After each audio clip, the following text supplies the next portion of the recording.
This past week, I I stumbled across a couple of memes on Facebook, and this happens regularly. But I think it was yesterday. Yes, it was yesterday. I came across two that were especially nasty, slanderous, snarky. These kind of memes are coming up, particularly in the world of politics, where people, including people who identify as Yeshua believers, where they are being so nasty, so assaultive, so sarcastic, so ridiculing, and it seems as though the name of the game is who can find the best way to make those other people look like complete idiots and frauds. And it was very upsetting to me because we should not conduct ourselves this way. I mean, I don't know what's happened to believers in our day, but I do remember when I came to faith in Yeshua more than a half a century years ago, that fundamentalist type believers had very condescending attitude towards Pentecostals. And I think the condescension went the other way. But the level of nastiness that we see nowadays is, in my experience, unprecedented. I want to say, of course, that disagreement is not only allowed, disagreement is good. In Jewish life, we consider disagreement to be the pathway to a greater grasp on the truth. Disagreement is encouraged. We're encouraged to disagree. But our tradition speaks about a disagreement for the sake of heaven, a disagreement where we are really speaking for the sake of the greater revelation of the kingdom of God. We don't see much of that happening. So tonight's, this afternoon in your case, in this afternoon's drash is, I want to say that it's not constructed the way I like to construct them because it has too many points. It has many, many points because it's really something that should be an outline for discussion rather than a sermon from me. But I wanted to share it with you because I think that this situation is so important, and I think that the rebellion of Korach highlights it very well.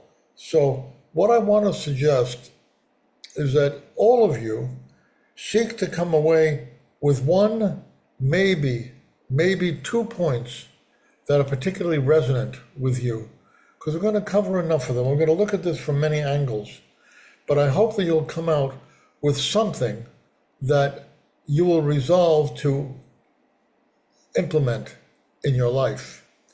So let's move forward. Well, this was bad news for Korach and company. As a matter of fact, there are plagues that God visits upon his people where there are more people killed than this. But this, to me, is the most horrifying judgment in Scripture, speaking about the past, not about the great throne judgment, but about judgments that occurred historically. It's most horrifying, this image of 250 people and plus a few others, plus their families and their tents and everything else, being swallowed up in the earth. The earth opens up and swallows them and then closes up. By the way, this picture is inaccurate. That fissure would close up with all of them trapped. It's horrifying. It's a very serious issue. So today we want to learn from Korach and company lessons about bad ways to disagree. Disagreement is not wrong. It's encouraged. It's the pathway to a greater grasp of the truth. We want to learn also from our tradition some lessons about good ways to disagree. So there are bad ways to disagree, there are good ways to disagree, and disagreement itself is no sin. So first, beware of your pride, your covetousness, or your resentment. Korach and company present their complaint in very exalted language. They're saying, all the people of God are holy, so Who are you to put yourself forth as more holy than the rest of us? It sounds like a religious dispute, but that's not really what's behind it. They don't have religious motivations, really. They resent Moses' status, even though, as Moshe will point out, you got Korach, you're a Levite.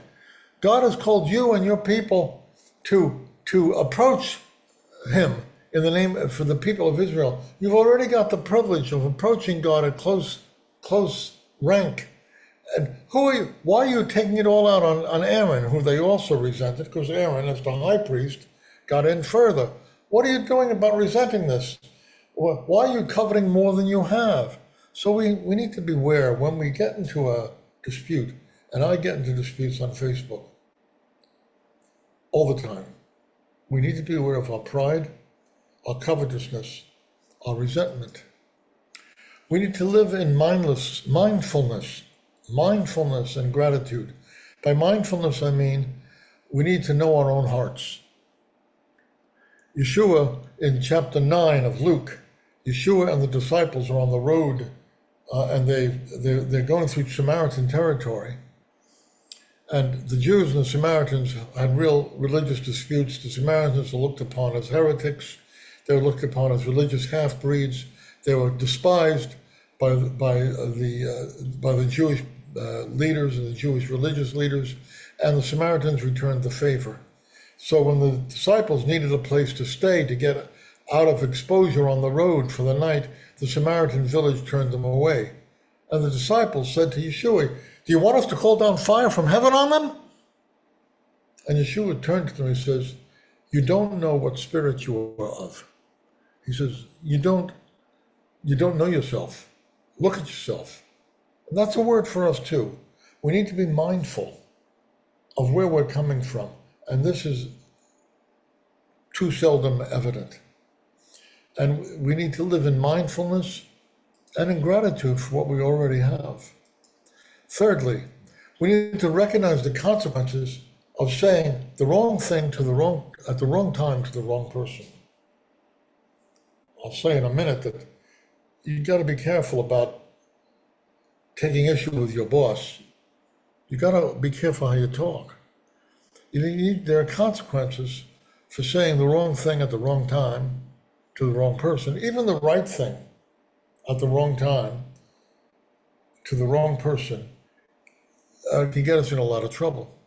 Certainly got Korach and company in trouble. We need to realize that accusing a superior almost never works out in your favor.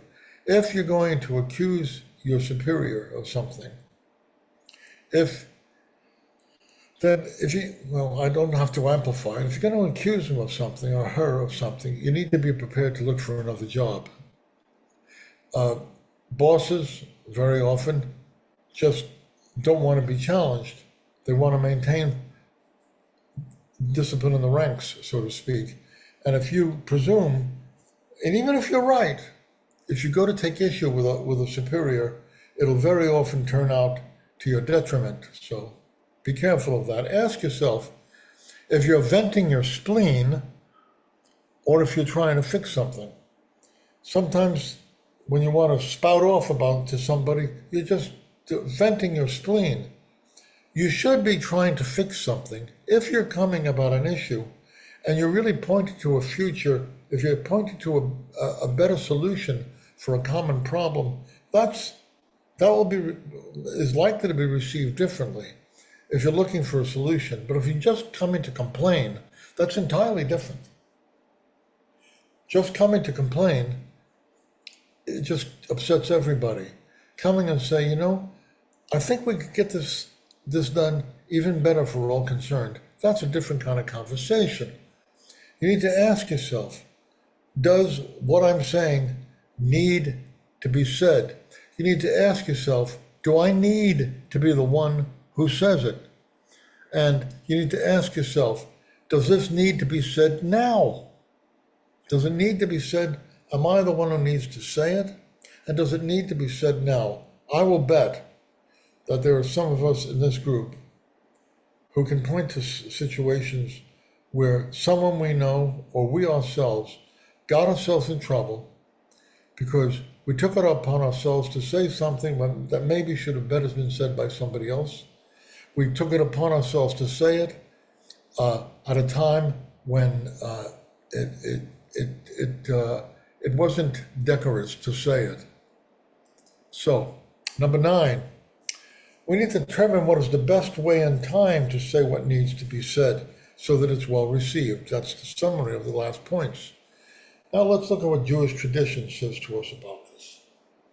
There's talk about the school of Hillel and the school of Shammai, two groups in the years of formative Judaism. Hillel was a more accepting, pastoral kind of group. We'll see what made them that way. The group of Shammai they're hardliners. For them, it was, look, the Torah says it this way, do this, don't do that, do this, don't do that, do this, don't do that. That's the way it is. No discussion. We don't need to discuss it. We don't need to be understanding. People have to toe the line. The Shammaites were hardliners. The Hillel group was more reasonable. And as we'll see in a moment, Joseph Telushkin, a great rabbi of our day, modern Orthodox, a terrific author, he looks at this and he talks about this dispute. The Hillelites would say the halacha is like us. In other words, the decision about how these commandments should be obeyed is like us. And the Shammaites said, no, it's not like you, it's like us. The heavenly voice came and said, both these and those are the words of the living God. God was saying, your disagreement is from God. Disagreement is not wrong. Both you and you, who are on opposite sides of the story, your contributions are both from the living God. However, the halacha is like the house of Hillel. In other words, the conclusion has to follow the Hillelite approach. It's very interesting. Dispute, God is saying dispute is good. Both sides of the dispute contribute to the well-being of the community, but the decision goes in the direction of Hillel. Why? Because they were kind and humble instead of being unkind and proud. That's Joseph Telushkin. Not being kind and humble leads to be intellectually less insightful. People who are in an argument, who are brash and proud, cocky and angry, they're intellectually less insightful. They're less flexible. They learn less. They may be louder, but in a sense, they're smaller in their outlook because they can't receive different viewpoints. He goes on, humility and kindness lead to greater intellectual depth. Because the school of Hillel studied their opponents' arguments, when they issued a ruling, they were fully cognizant of all the arguments to be offered against their position. That's one of the practices the school of Hillel did. The Shammaites didn't bother because they already had contempt for any opinion other than theirs, and you know people like that. But the great thing the Hillelites did is they bothered to become experts in the opposing viewpoint. From what I understand, what I don't practice enough, but from what I understand, when you show yourself to be as capable of making your opponent's case as they are, all of a sudden, it opens them up. They say, wait a minute, you understand what we're talking about. You can summarize it, you can make the case. So how come you don't agree? It opens them up. Knowing the other person's viewpoint is very powerful. We can all learn a lesson from the behavior of Hillel and his followers. Don't read only books and consult media that only agrees with and reinforces your point of view. We call this living in an echo chamber. It's very common in our day. And it's, as we're going to see, it's not intellectually respectable. It's not in the direction of growth, but it is the rule rather than the exception. that people will not look at any news they consider to be fake news. They don't want to examine it because they've been told it's already fake. Don't bother with that. So they don't bother with it. So they only consult certain sources that tell them exactly what they want. People on both sides of the aisle do this. They dismiss, the people on the left dismiss everybody on the right. People on the right dismiss everybody on the left. Some people on the left dismiss any sources from the right. They don't give it a serious consideration. And the same thing happens from the right. Hillel was smarter. He and his people made a practice of becoming expert in the other opinion. If you seldom hear, read, or listen to views that oppose your own, again, if you seldom hear, read, or listen to views that oppose your own, and if almost everyone you talk to sees the world like you do, your thinking will grow flabby and intolerant. I think that's very true. Here's a word from a rabbi, and I spelled rabbi wrong. It's very telling up there. I'm gonna fix that. Otherwise, I may not be able to sleep tonight. So I'm gonna fix that typo. Rabbi. Okay, let's get back to the slide. Rabbi Melissa Weintraub and Dr. Eyal Rabinovich. I found them discussing something like this online. And one of their statements is that when I prove to you that I see you as you wish to be seen, I maximize the likelihood that you will listen to me in return. When we treat people on the other side with courtesy, when we give evidence that we hear them, we're listening to them, we open them to consider our viewpoint. I want to make an exception to this. Sometimes there are people who don't want to really share their views and discuss them because they've already decided that their views are the only thing worth looking at. They just want to attack you. I don't suggest giving place to someone whose only interest is making you look stupid, ridiculing you, and attacking you. I don't waste my time. I try not to waste my time with people like that. But there are some people who differ strongly from what you have to say, who will respect you if you treat them with respect and if you show expertise. You gotta, the book of Proverbs says, answer a fool according to his folly, lest he be wise in his own conceits. Answer a fool according to his folly, lest he be wise in his own conceits. So there, you need to talk to somebody and correct them. But the verse right next to it says, don't answer a fool according to his folly, lest you be like him. Those two verses are back to back. The other verse means, don't play a game, don't get into a discussion with somebody who is simply abusive. You're only going to get defiled by that. So you need to discern between two kinds of people. People who are only interested in hearing their own mouth and making you look stupid, or people who have a genuine disagreement with you and deal with them differently. So, in summary, think about why you are voicing your disagreements. Are you venting, attacking, or fixing? Disagreement is a learning experience, but the best disagreements last a long time. I have a friend who I've known for 70 years, lived around the corner from me. I'm still in contact with him. He and I don't agree on almost anything, but it's a worthwhile relationship. You can develop a strong relationship with people with whom you disagree. Know the counter-arguments. Allow for pluralism and complexity. Realize you may not know everything. Stuart, realize you may not know everything. And there may be different ways to look at things than you do. Realize that. Focus on listening rather than waiting for your turn to speak. I saw something with on YouTube. I roam around YouTube intermittently during the day, and I stumbled across something where Jordan Peterson was saying that he had a debate with a man named Sam Harris, who I believe is a philosophical atheist.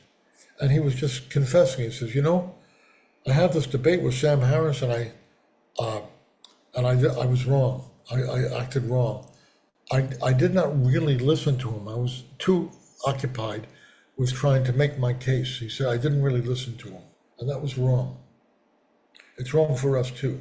Focus on listening rather than just waiting for your turn to speak. Community is more important than being right. In other words, let's be very, very reluctant to break relationship because of disagreement. Reconsider your initial assumptions. Discovering truth is more important than proving you are right. Be prepared to say, a person who cannot say, I may be wrong, can't really learn. And a person has to also say, I don't know, before he or she can learn. So we need to reconsider our initial assumptions. Number 7, you can learn from everyone, even those whose positions you find disturbing. Number 8, there is strength in naming your own uncertainty. Sit honestly with yourself and ask, why am I so angry about people who hold this position? There are obvious answers to that. And then ask yourself, is there something I'm afraid about in their position where I think they may be right about certain things? Is there something I'm afraid about? Be honest with yourself. That is, if you're interested in growing as a person, be honest in naming your own uncertainty. All of these things are grown-up stuff. This is not easy. It's not fun. It's very rewarding, but it's not fluffy. Number 9, in most cases, the people most convincing are those most skilled at listening. And last, debates can turn friends into enemies, or they can turn enemies into friends. Debates can do both things, depending upon how you act. Don't leave the debate until you are on loving terms. Final panel. Our tradition says, who's the wise one? He or she who learns from every person. As it says, I have acquired understanding from all of my teachers. Everybody has something to teach us, even by their bad example. I read a book years ago by a fellow named Mark I. Rosen. And the book is called Thank You for Being Such a Pain. It's a very, very insightful book. The premise of the book is that every difficult person in our life, God has brought that person to us for a reason. We have something to learn from them. Thank you for being such a pain. I guess I've been a pain. If I have, I apologize, but I hope it's been a pain for the sake of heaven. Shabbat Shalom.